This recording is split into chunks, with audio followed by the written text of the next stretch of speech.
আসসালামু আলাইকুম সবাইকে। আশা করি যে যেখানে আছেন ভালো আছেন।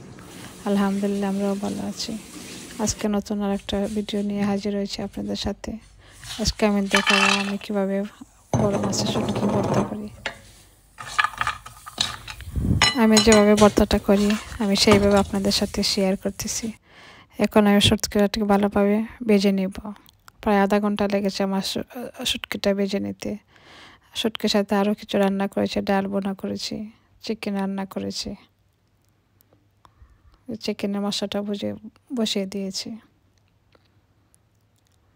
এদিকে কিমা রান্না করেছি, আরও অনেক কিছু আছে।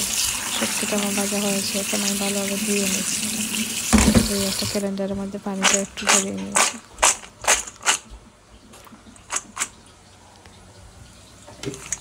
আমি ব্লেন্ডার দিয়ে কেটে নিব শুটকিটা। এখানে ভর্তার জন্য যা যা লাগবে সব কিছু আমি রেডি করে রেখেছি। দিয়েছি পেঁয়াজ, দিয়েছি পেঁয়াজের পাতা, দিয়েছি শুকনো মরিচ। এই তো আমার শুটকিটা ব্লেন্ড করা হয়েছে। পেঁয়াজটা আমি ভেজে নিয়েছি। এখানে পেঁয়াজের পাতাটাও আমি কেটে রেখেছি। এখন সব কিছু একত্র করে আমি ভালোভাবে মেখে নেব। আমি হাত দিয়ে মাখাচ্ছি, কেউ কিছু মনে করবেন না। এখন আমার ভর্তাটা হয়ে গেছে, দেখতে লোভনীয় হয়েছে, খেতেও অনেক স্বাদ হয়েছে। আপনারা ট্রাই করে দেখবেন। সবাই তো জানেন, আমি আমার মতো করে দেখালাম আপনাদেরকে। সব কিছু শেষ করে খেয়ে দিয়ে চলে গেলাম বিকেলে শপিংয়ে।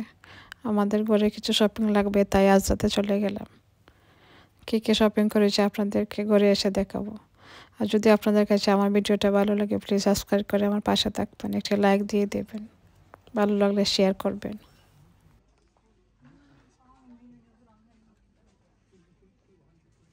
ছোট মেয়েদের এত সুন্দর সুন্দর ড্রেস একটু দেখিয়ে দিলাম। আমার মেয়েটা তো অনেক বড় হয়ে গেছে, এত তো আর লাগবে না। ব্যাগগুলো দেখতে অনেক সুন্দর। আমার যায় একটা ট্রাই করে দেখলো কীরকম লাগে। এই সপ্তাহতে শেষ করে চলে গেলাম আজদাতে।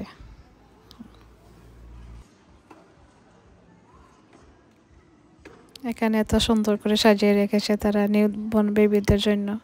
যারা নিউ বেবি হয় তার জন্য সুবিধা ভালো, সব কিছু এখানে প্যাক করা থাকে। আমাদের শপিংগুলো শেষ হয়ে যাচ্ছে, ঘরে গিয়ে দেখাবো কী কী কিনেছি। ভিডিওটা শেষ পর্যন্ত চলে এসেছে। যদি আপুদের ভাইদের কাছে আমার ভিডিওটা ভালো লাগে প্লিজ সাবস্ক্রাইব করে আমার পাশে থাকবেন, লাইক দিয়ে দেবেন। আজকের জন্য এই পর্যন্ত। সবাই ভালো থাকবেন, সুস্থ থাকবেন। আল্লাহ হাফিজ। আসসালামু আলাইকুম। আমাদের জন্য দোয়া করবেন।